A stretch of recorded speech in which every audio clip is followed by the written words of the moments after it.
The Nintendo Switch 2 presentation gave us a look at many upcoming titles for the new system, including Hyrule Warriors: Age of Imprisonment, the third game in the series. While the trailer is rather short, I'll be breaking it down in this video, along with addressing things such as its canonicity to the game it's based off of. The first 4 shots focus on the murals we see in Tears of the Kingdom, accompanied by some narration of Zelda briefly going over the history of the Zonai, Ganondorf, and later the Imprisoning War. Overall, it's nothing that we don't already know, although the shots immediately after show the princess with Rauru and Sonia, presumably when she first appears in ancient Hyrule. While Age of Calamity was all about the Great Calamity, many of the game's levels took place prior to the actual Calamity, so it's likely that we'll be following Zelda's journey all throughout her time in the past, including the lead up to the Imprisoning War itself. The following 3 shots appear to be in the same sequence, where Zelda is seen holding her secret stone, clutching it to her chest, and walking towards Rauru and Sonia. She's still in her default outfit, meaning that this takes place some time after she travels back through time. The location may be the path leading to the Shrine of Resurrection atop the Great Plateau. Chronologically, it makes sense as Zelda's second memory takes place on the same cliff as the opening shot to Breath of the Wild, and before the scene cuts out, there's a glimpse of a Zonai structure above where the Shrine of Resurrection would be, the same spot where this era's Hyrule Castle should be. We also get a shot of the structure later in the trailer. We know that the 3 made their way to the castle shortly after meeting Zelda, reinforcing the idea that this is that same path mentioned previously. The next shot should look familiar since it's part of Zelda's first memory in Tears of the Kingdom. Except it's actually different. In the former, Rauru raises his arm, placing his hand on his chin, asking Zelda for her name. After she answers, it cuts to another POV where we see Raru's arm drop back down to his side. In the trailer, Raru's hand is already resting on his chin, and it stays there for a brief moment before going down. Sonia also has a shocked expression on her face in the transition to this shot. It's possible that this is a different angle from the same scene where Zelda says her name, which would explain the surprised look of Sonia and how both the end of this shot and beginning of the one in Tears of the Kingdom have Raru's arm dropping. The trailer then cuts to a shot of Zelda following Rauru and Sonia. Unlike the others, this one isn't a pre-rendered cutscene and appears to be in-game footage. Chances are this is the very start of the game, located at the same place Zelda landed when traveling back through time. It does make you wonder whether there'll be some level of free roaming in this game, though it's also possible that we're already in the first quote-unquote level of the game. Maybe the trio will run into some monsters while on their journey leading to an inevitable battle. If it's not taking place during a level, we might have linear segments transitioning from the previous stage to the next. Maybe there will be a main hub to explore and upgrade characters. While free roaming is a neat concept, it's best to temper expectations given that this is primarily a Hyrule Warriors game. The next 2 clips are also likely taken from the same sequence, since we see Zelda look up with a surprised look on her face, immediately followed up by this shot of Hyrule Castle, accompanied with some additional voice lines reinforcing this narrative. It's nice to finally get a full view of the location, since Tears of the Kingdom only gave us bits and pieces. Hopefully we can explore more of the inside and outside in the actual game. There's also this tall structure that looks kind of out of place, along with the balcony, which I believe is the same spot where Ganondorf killed Sonia using her secret stone to transform into the Demon Cane. All of the structures in the background of the memory match what we see in the front view. According to the trailer, Age of Imprisonment is based on the story leading into Tears of the Kingdom. But does that really mean that it's canon?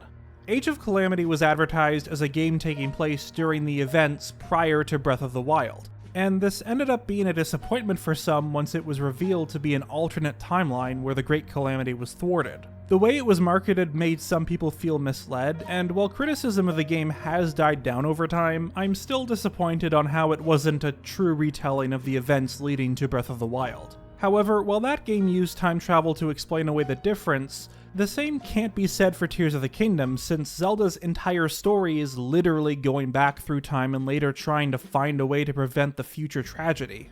What's more telling is this Nintendo Life interview shared by Twitter user RevABD, which outright labels Age of Imprisonment as a canonical tale.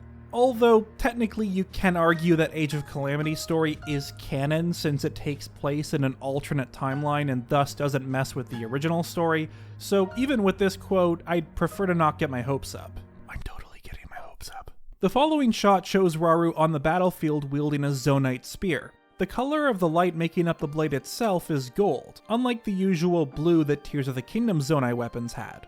In fact, these weapons appear to be stylized based on who's using it. Either this change is purely for gameplay purposes, or there's some sort of in-game explanation for it. Rauru's power over light may be responsible for it, since light powers share the same golden hue. However, Zelda's blade has a much less tangible look, being made up of pure light. And Sonia tells us that Zelda has power over both light and time in Tears of the Kingdom. In the background we see a horde of monsters consisting of bokoblins, stylkoblins, boss bokoblins, moblins, hinox, and stalnox, with gloom-covered trees, or trees that are entirely made up of gloom, with the blood moon clearly visible. It's very similar to the vision Ganondorf shows the champions in Tears of the Kingdom.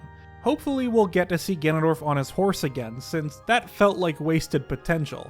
Age of Calamity relied on Astor, the Yiga clan, and Blight since Ganondorf was sealed below Hyrule Castle, so I'm hoping he'll be more involved with the story. We get a brief look at some of Rauru's attacks. He begins with a normal attack chain, right before hurling the spear towards the horde of enemies in a fashion similar to Ganon's spinning trident attack. What's interesting is how he does this through the use of Ultra Hand, throwing the spear forward and controlling it with his Zonai powers. There's a visible connection between his hand and the airborne spear. Followed up is a transition into a short clip of Ganondorf in his iconic pose, his head leaning against a closed fist. So he's likely sitting on his Gerudo throne at the moment. While he probably does have the ability to change between forms at any time, the fact that he's still a Gerudo suggests that this takes place before he acquires the Secret Stone. It's very likely that we'll get a playable version of him, maybe even some bonus levels from his perspective in the story, since overall there's less characters when compared to Age of Calamity, unless this game introduces some brand new ones. The next sequence takes place in the depths, where we see Minaru riding one of the small wheel Zonai devices,